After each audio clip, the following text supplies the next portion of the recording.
নমস্কার। ২০২৫ সাল আপনাদের কেমন যাবে এই নিয়ে আজকে বার্ষিক রাশিফলের অনুষ্ঠানে আমি জ্যোতিষশাস্ত্রী সৌমেন ভট্টাচার্য প্রত্যেককে স্বাগত জানাচ্ছি।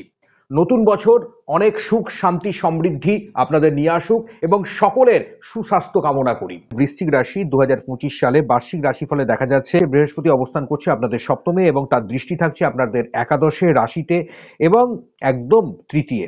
আর শনির দৃষ্টি থাকছে আপনাদের ষষ্ঠে দশমে এবং আপনার রাশিতে।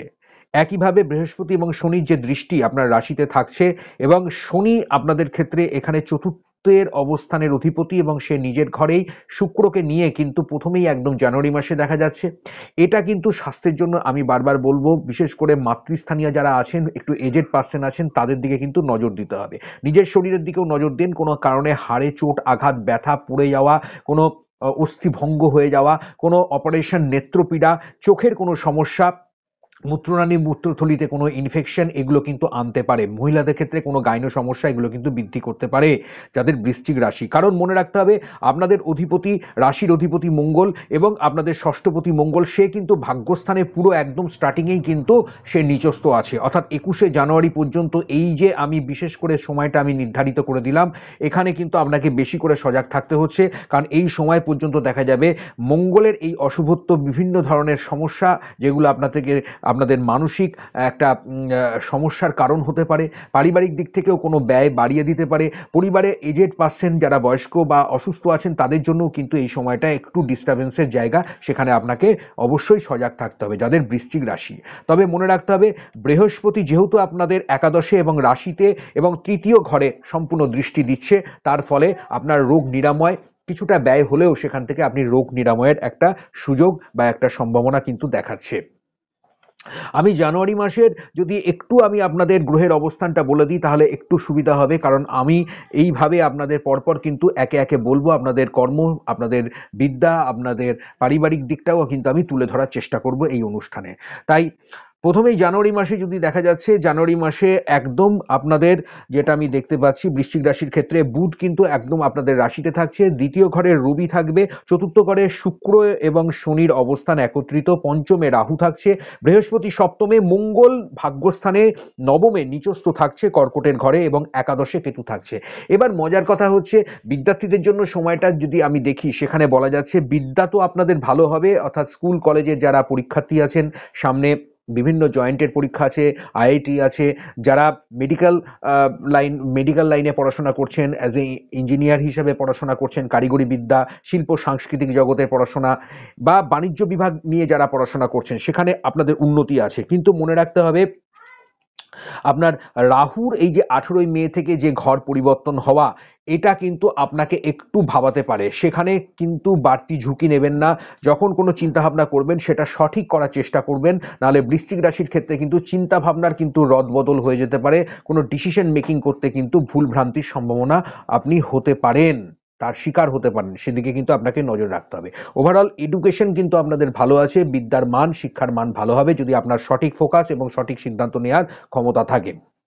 এবার বিষয় হচ্ছে বৃহস্পতি তো আপনার সপ্তমে আছে, আর বৃহস্পতি একাদশে এবং আপনার রাশিতে এবং তৃতীয় ঘরে দৃষ্টি দেওয়ার ফলে আপনার ক্যাপাবিলিটি, আপনার জ্ঞানের মাত্রা কিন্তু বাড়াবে। পাশাপাশি শনিও কিন্তু আপনার রাশিতে সম্পূর্ণ দৃষ্টি দিচ্ছে, অর্থাৎ মঙ্গলের যে ঘর আপনার রাশি এবং সেখানে শনির যখন দৃষ্টি পড়ে, শনি মঙ্গল কিন্তু একটা অন্ধকার বা আবছা, একটা কালো একটা প্রভাব, অর্থাৎ একটা অন্ধকারের মধ্যে কিন্তু আমাদের রেখে দেয়। সেখানে কিন্তু কিছু শুভ কিন্তু অশুভ কিছু ফলাফলও কিন্তু সৃষ্টি হতে পারে, সেদিকে নজর রাখুন। এবার চলে আসছি যারা কর্মপ্রার্থী আছেন তাদের জন্য সময়টা কেমন হবে। চাকরি প্রার্থী আছেন তাদের জন্য কিন্তু খুবই ভালো। আমি 29শে মার্চে শনির এই যে ঘর পরিবর্তন হওয়া এবং শনি পঞ্চমে চলে যাবে এবং শনি হচ্ছে তৃতীয় এবং চতুর্থ পতি, যখন পঞ্চমে চলে যাবে তখন কিন্তু এখানে দেখা যাবে কিছু সুযোগ সুবিধাও আপনি পাবেন, আবার কিছু ক্ষেত্রে লেথার্জি ভাবও কিন্তু আপনার বাড়িয়ে তুলতে পারে। তাই করছি হবে হচ্ছে বলে ডিলে করবেন না। যেটা করার সেটাকে আপনি করুন, সেটাকে সঠিকভাবে নির্ধারিত করে এই পথে আপনি এগিয়ে গেলে এখানে আপনার অনেক বেনিফিট আপনি লাভ করবেন। নতুন কর্মের সুযোগ সুবিধা বাড়বে, অস্থায়ী কাজেরও কিন্তু স্থায়ী হওয়া, নতুন ভাবে একটা স্টার্টিং, একটা সুযোগের সন্ধান কিন্তু আপনি পাবেন। অর্থাৎ যারা এতদিন ধরে ভাবছিলেন কোনো কোম্পানি পরিবর্তন করবেন, সুইচ করবেন, সেখানে আমি বলবো 29শে মার্চের পরেই সময়টা ভালো, তার আগে পর্যন্ত করবেন না। নতুন ব্যবসা বাণিজ্য স্টার্ট করবেন, আমি বলবো অবশ্যই 18ই মে পর্যন্ত একটু দাঁড়িয়ে যান, তারপর আপনি করুন। কারণ 18ই মের আগে পর্যন্ত সময়টা একটু পরিবর্তন হচ্ছে, সেখানে একটু আপস অ্যান্ড ডাউন থাকবে। আর রাহুর ঘর পরিবর্তন 18ই মেতে, এখানে একটা নতুন দিশা আপনি দেখতে পান। থিয়েটার, নাটক, সাংস্কৃতিক জগতের, শিল্পী জগতের যারা আছেন, সোশ্যাল মিডিয়াতে যারা ব্লগিং করছেন, বিভিন্ন ধরনের বাচক শিল্পী আছেন, তাদের জন্য কিন্তু সময় খুবই ভালো। যারা কনসালটেন্সি দিয়ে থাকেন, as a tax consultant, astrologer, আপনি ওকালতি করছেন, হ্যাঁ, আপনি ডাক্তারি পরিষেবা চিকিৎসার সঙ্গে যুক্ত আছেন, সেখানে কিন্তু খুবই ভালো আছে।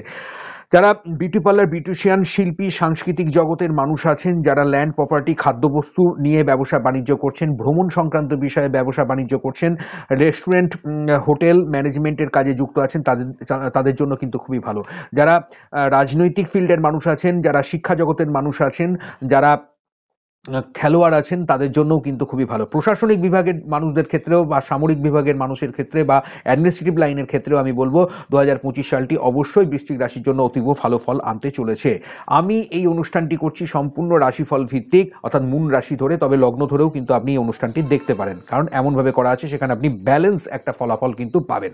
দেখুন, আমি বারবার বলি, রাশিফল ওভারঅল একটা সিনোরিও, সেখানে 2025 সালটা কেমন যাবে মোটামুটি আপনি একটা জেনে গেলেন, কিন্তু প্রত্যেকের নিজস্ব জন্মছক আছে এবং তাদের নিজস্ব ডেট অফ বার্থ অনুযায়ী সেখানে নবাংশ, তার নবতারার বিচার, তার দশার বিচার করতে হয় এবং সেখানে জন্মছকটাকে ভালো করে অ্যানালিসিস করতে হয়। তাই আমি বলবো অবশ্যই ক্ষেত্রে কিন্তু হেরফের হবে। আপনার দশার পরিবর্তন, আপনার রাশির অবস্থানের ওপর ন্যাটাল চার্টের অবস্থান, সেখানে পারলে আপনি ভালো জ্যোতিষ পরামর্শ গ্রহণ করে সেগুলোকে আরও বিস্তারিত কিন্তু জানতে পারবেন। তবে এটা মোটামুটি আপনাকে অনেকটাই হেল্প করবে যে আপনি এই বছরে 2025-এ কেমন যাবে বৃশ্চিক রাশি আপনার যদি হয়ে থাকে, তাহলে সেটার মোটামুটি আপনি একটা আভাস বা একটা ইন্ডিকেশন পেয়ে গেলেন। এবার আপনি এভাবে সেগুলোকে ফলো করুন। এবার আপনাদের ফাইন্যান্সের দিকটা যদি আমি দেখি, সেখানে বলা যাচ্ছে 2025-এ কিন্তু আপনার উপার্জনের মাত্রা খুব ভালো থাকছে এবং সেখানে আপনি অনেকটা সঞ্চয় করতে পারবেন।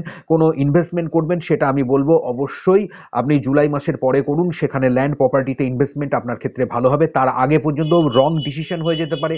বাড়ি ঘর ধরবেন, কোনো গাড়ি কিনবেন, সেটা আমি বলবো জুলাই মাসের পরে করলে আপনাদের ক্ষেত্রে অনেক ভালো ফল আপনারা পাবেন। কারণ সেই সময় আপনার রাশি বা লগ্ন যাদের বৃশ্চিক, তাদের যে অধিপতি অর্থাৎ মঙ্গল, সেই মঙ্গলের পোটেন্সিয়ালিটি কিন্তু বাড়বে, তার শক্তি বাড়বে, সেটা জুলাই মাস থেকে। তার আগে পর্যন্ত একটু ধীরে ধীরে চলুন, নাহলে কোনো ফাইন্যান্সের দিক থেকে আপনার লস হয়ে যেতে পারে বা রং ডিসিশন আপনি মেকিং করে ফেলতে পারেন, যেটা আপনার বাড়তি হেডেক বা বাড়তি ঝুঁকি কিন্তু হয়ে যেতে পারে। সেদিকে অবশ্যই সজাগ থাকুন।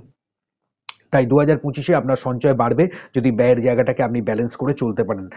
এবার বারবার আরেকটা কথা বলছি, যারা ইনভেস্টমেন্ট করেন, যারা ট্রেডিং করছেন, শেয়ার, লটারি, মিউচুয়াল ফান্ড, এই ইনস্টিটিউটগুলোতে, সেখানে কিন্তু আমি বলবো অতিরিক্ত ঝুঁকি নেবেন না, কারণ 2025-এ কিন্তু অনেকটাই আপস অ্যান্ড ডাউন আছে। সেটা আপনি বৃহস্পতির এই যে খুব ফাস্ট মুভমেন্ট, সেটার জন্য হবে। আর মনে রাখবেন, অনেকগুলো ট্রানজিটের মধ্যে শনি, রাহু, কেতু ট্রানজিট, বৃহস্পতি ট্রানজিটটাই সব থেকে ভাইটাল। সেটা কিন্তু একটা মেজর ইম্প্যাক্ট বৃশ্চিক রাশির জন্য আনতে চলেছে। তবে সুযোগের দিক থেকে বলতে গেলে, উত্তরাধিকার সূত্রে কোনো প্রাপ্ত বা বকেয়া কোনো টাকা পয়সা এতদিন ধরে যেগুলো আপনার আটকে ছিল বা কোনো একটা প্ল্যানিং করছিলেন যেগুলো হচ্ছিল না, ফ্রুটফুল হচ্ছিল না, সেটার হওয়ার সম্ভাবনা কিন্তু বৃশ্চিক রাশির জন্য অবশ্যই একটা ভালো ইঙ্গিত দিচ্ছে। অর্থাৎ ভাগ্যাধিপতি কিন্তু এবছরে পুরোটাই আপনাকে একটা সহায়তা করছে এবং সাপোর্ট করছে। তবে সেটা জুলাই মাসের পর থেকেই কিন্তু সময় ভালো, তার আগে পর্যন্ত একদম জানুয়ারি থেকে জুলাই এই সময়টা আপনাকে ভেবেচিন্তে করতে হবে, কারণ আপনার ভাগ্যস্থানে মঙ্গল নিচস্থ থাকবে। এবার চলে আসছি আপনাদের রিলেশনশিপের দিকটা কেমন থাকবে। দেখুন, ফ্যামিলি বন্ডিং এই বছরে একটু আপনাকে ডিস্টারবেন্স করতে পারে। ফ্যামিলির সঙ্গে কিছুটা বনিবনার অভাব হতে পারে, কখনো কখনো দেখা যেতে পারে ছোটোখাটো ইস্যু কিন্তু আসতে পারে। বিশেষ করে ল্যান্ড, প্রপার্টি সংক্রান্ত বিষয়ে যদি কোনো কারণে আপনি মামলা, মোকদ্দমা, ঝামেলায়, লিটিগেশনে আছেন, পারিবারিক কলহ কিন্তু এই সময় বৃদ্ধি পেতে পারে। কিছুটা ক্ষেত্রে আপনাকে এটা ভাবাতে পারে, কিছু গুপ্ত শত্রুতারও একটা পরিস্থিতি তৈরি হতে পারে, কারণ আপনার দশম ঘরে যখন কেতু অবস্থান করবে 18ই মে, এখন তো আছে আপনার ক্ষেত্রে কেতু, এখন 18ই মের আগে পর্যন্ত সে একাদশে আছে, আর যখনই সেটা দশম ঘরে যাবে, সেখানে পিতৃস্থানের জায়গা থেকে পিতার বৈষয়িক সম্পত্তি বা পরিবারের উত্তরাধিকার সূত্রে কোনো ঝামেলা অশান্তি কিন্তু আসার সম্ভাবনা আছে। আর মায়ের শরীর দিকেও কিন্তু আপনাকে পুরো বছর জুড়েই কিন্তু লক্ষ্য রাখতে হবে। যদি আপনি নিজে কোনো কারণে শারীরিক দিক থেকে অসুস্থ আছেন, বিশেষ করে নার্ভ শিরা বা হাড়ের কোনো চোট আঘাত থেকে আপনাকে সাবধানতা অবলম্বন করতে হবে পুরো বছর জুড়েই বৃশ্চিক রাশির জন্য। আপনাদের রিলেশনশিপের মধ্যে দাম্পত্য দিকের জায়গাটা যদি দেখি তাহলে সেখানে অবশ্যই আপনার পার্টনারের সাপোর্ট কিন্তু আপনি পাবেন। প্রেমিক প্রেমিকাদের মধ্যেও কিন্তু রিলেশনশিপ ভালো হবে এবং স্বামী স্ত্রীর মধ্যেও রিলেশনশিপ কিন্তু ভালো হবে। পাশাপাশি মনে রাখতে হবে কোনো কারণে যদি আপনি কোনো ডাইভোর্সের কেস বা কোনো চিন্তাভাবনা করছেন সেখান থেকে বেরিয়ে আসার, আমি বলবো 21শে জানুয়ারির পরেই সময়টা আপনাদের জন্য ভালো। বিবাহের যোগাযোগ সবকিছুই কিন্তু আসার সম্ভাবনা, ভালো পরিস্থিতি তৈরি হচ্ছে। সেটা 18ই মের পর থেকে রাহু ট্রানজিট আপনার এই জায়গাটা কিন্তু বেনিফিট আনতে চলেছে, অর্থাৎ বিবাহের ক্ষেত্রে কিন্তু যোগাযোগ বৃদ্ধি পাবে। সন্তান নেওয়ার জন্য আমি বলবো অবশ্যই জন্মছক দুজনের দেখে, স্বামী স্ত্রীর জন্মছক ভালো করে দেখে, সেখানে ন্যাটাল চার্টের ভালো বিশ্লেষণ অ্যানালিসিস করে তারপর সেটা নেওয়াই কিন্তু ভালো হবে। কারণ 2025-এ কিন্তু সন্তান প্রাপ্তির জন্য সন্তানের ক্ষেত্রে একটা শুভ বার্তা, একটা শুভ গৃহে মাঙ্গলিক শুভত্ব কিন্তু আপনি লাভ করতে চলেছেন। আপনার ক্ষেত্রে শুভ সংখ্যা এখানে হচ্ছে 2, 6 এবং 9 সংখ্যা। আপনার ক্ষেত্রে শুভ রং হচ্ছে লাল, সাদা এবং আপনি হলুদ রং অবশ্যই ব্যবহার করুন 2025 সালে। এখানে অনেক শুভ ফল আপনি অর্জন করতে পারবেন।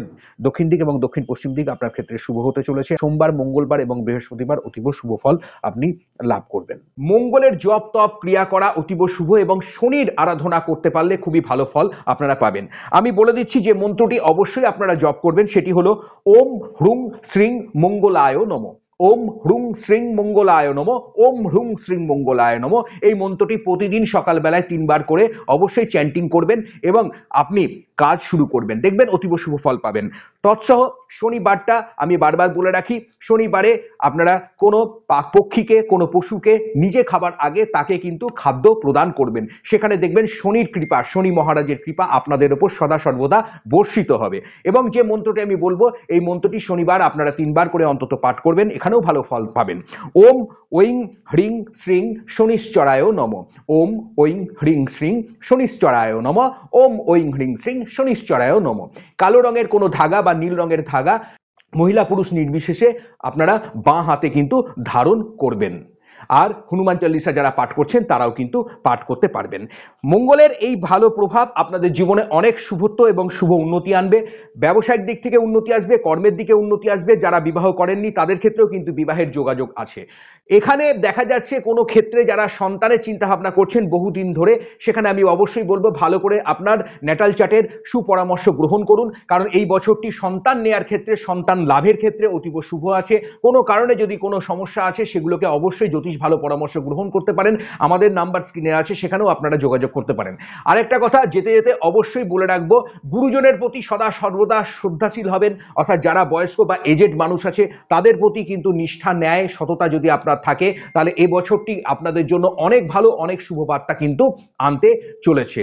ভালো থাকবেন, সুস্থ থাকবেন। আবারও আপনাদেরকে অসংখ্য ধন্যবাদ যারা এই অনুষ্ঠান দেখছেন, যারা অলরেডি সাবস্ক্রাইব করেছেন। আমার অসংখ্য শ্রোতা দর্শকদেরকে নতুন বছর 2025-এর অনেক অনেক শুভেচ্ছা, ভালোবাসা। শুভ হোক, মঙ্গল হোক, মা তারার কৃপায় আপনাদের শ্রীবৃদ্ধি হোক, ধনস্থান আপনাদের মান সম্মান মর্যাদা বৃদ্ধি পাক, এটা অবশ্যই আপনাদের জন্য প্রার্থনা করব। ভালো থাকবেন, সুস্থ থাকবেন আর এই অনুষ্ঠানের দিকে অবশ্যই চোখ রাখবেন। নমস্কার।